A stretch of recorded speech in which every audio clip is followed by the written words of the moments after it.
Silipin muna natin itong isang area ng kasamahan natin at bigyan natin siya ng mga simpleng treasure hunting guide. Base dito sa video na pinasa niya, uy, may isang bato.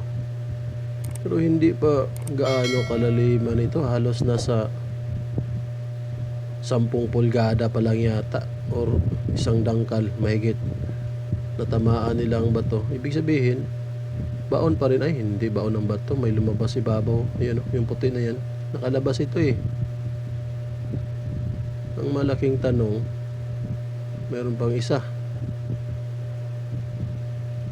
Ano kaya ang history dito sa area niya? Kasi ang history sa area, mga katiits, dagdag information din yun, lalo na totoo. Isang halimbawa, ang mga area ninyo or lugar ninyo kinampuhan ng mga Japanese Imperial Army noong World War II o di kaya dinaan-daanan, pwedeng ganun. At sa panahon ngayon nakitaan ninyo ng mga kakaibang mga man-made sign, pwedeng ganun. Pwede ninyong subukan i-treasure, mag-explore.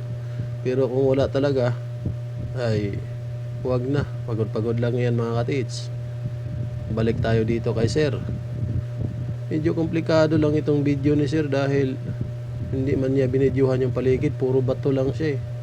Nagbabase rin ako sa nakikita ko dito sa video, sa mga picture. Yun lang ang binabasihan ko kasi mahirap naman na wala tayong nakita, wala tayong pagbasihan. Okay, simulan na natin.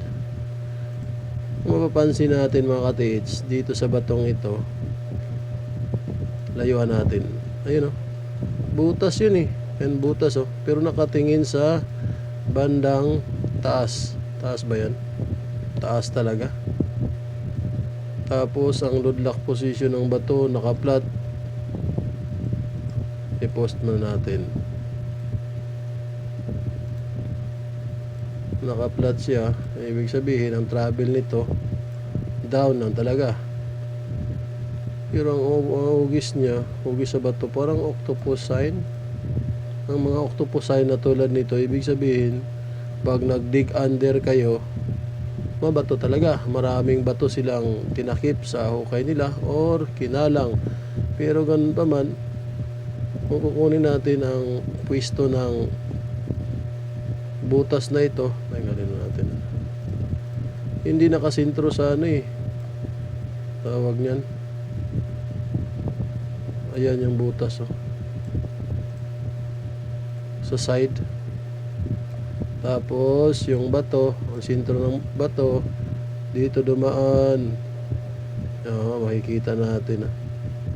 So total dapat nandito banda ang sintro niya, or gumamit tayo ng ibang kulay dito banda.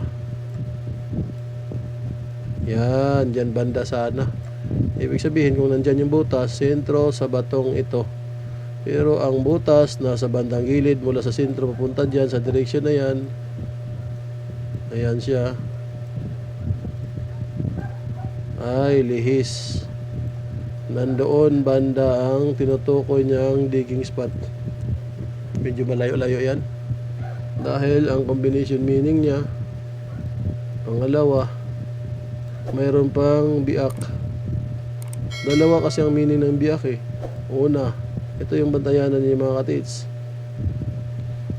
Number 1, sulat natin para maintindihan yung lahat. Number 1, sapa, daanan ng tubig, mga creek, pwedeng ganon. O kaya mga patay na sapa o buhay man na sapa, pwedeng ganon. Pero ang pangalawa, chika na natin to. Panguna, sapa ang tinutukoy, mga creek. Pangalawa ay ang daanan ng tunnel. Pero medyo malaki talagang tunnel na ito kasi malaki ang biak eh. Another combination pa niya, itong dalawang hiwa na ito, deform na pagka-box kasi ang kalalabasan niyan eh. Saka ito,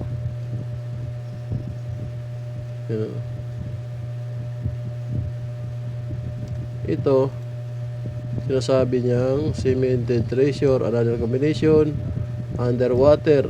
Pero, nasa loob ng nakadadaan ng sasakyan. Tanggalin natin to. Naku, malaki ang deposito dahil pwedeng dumaan ang sasakyan sa loob ng tunnel. Yan ang ibig sabihin yan.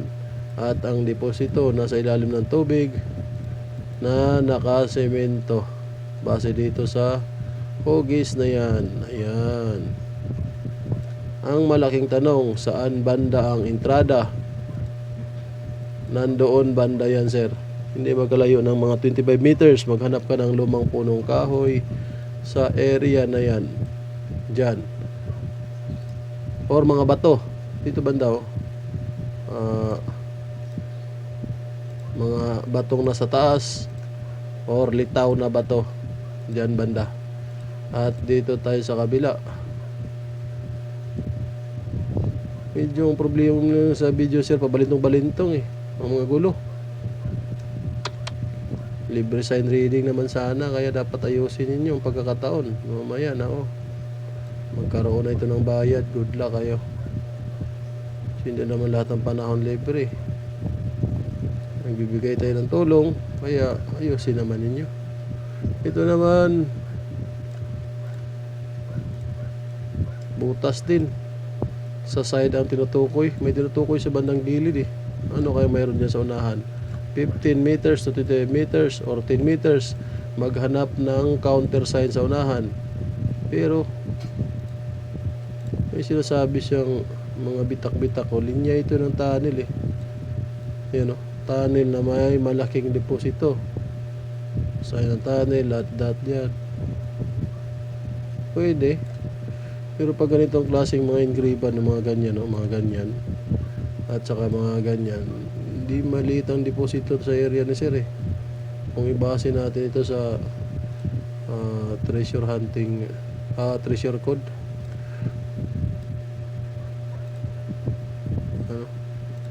Play natin. Ano pa tayo dito ng mga ibang sign sa area niya?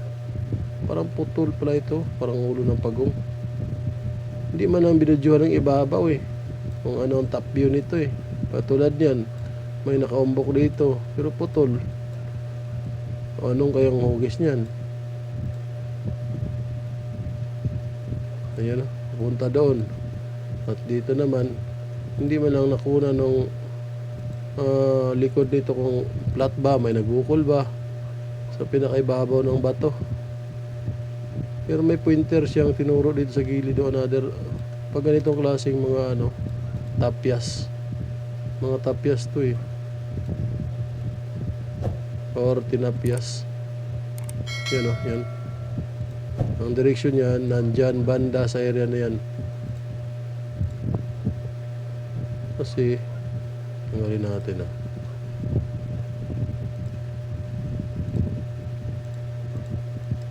pabox ang forma niya. Ayan pabox na may tapyas. Ang malaking problema lang nito, hindi natin alam yung kabilang side kung may tapyas ba din. Yan ang malaking problema. Hindi kasi kinuna ng buo half lang kaya ang kalalabasan nito half reading lang Ay nako. Putol doon Payong kaibigan ko, sir. Final assessment. I-review itong area mo. Reviewin mo ng video ulit kasama paligid, dapat klaro para klaro rin ang resulta sa pagbabasa natin tulad niya Hindi kulang talaga para sa akin. At kulang din sa bang history dito. I-review mo or mag-video ka ulit dito sa area mo at ipasa mo sa akin, lalo na ang batong ito. Videohan mo nasa taas ka, ang pinakaibabaw, dandahan, at isama mo pag video ang paligid para mabigyan kita ng saktong treasure hunting guide. Ulitin ko ulit, maraming salamat and God bless sa inyong lahat. Thank you mga katiits.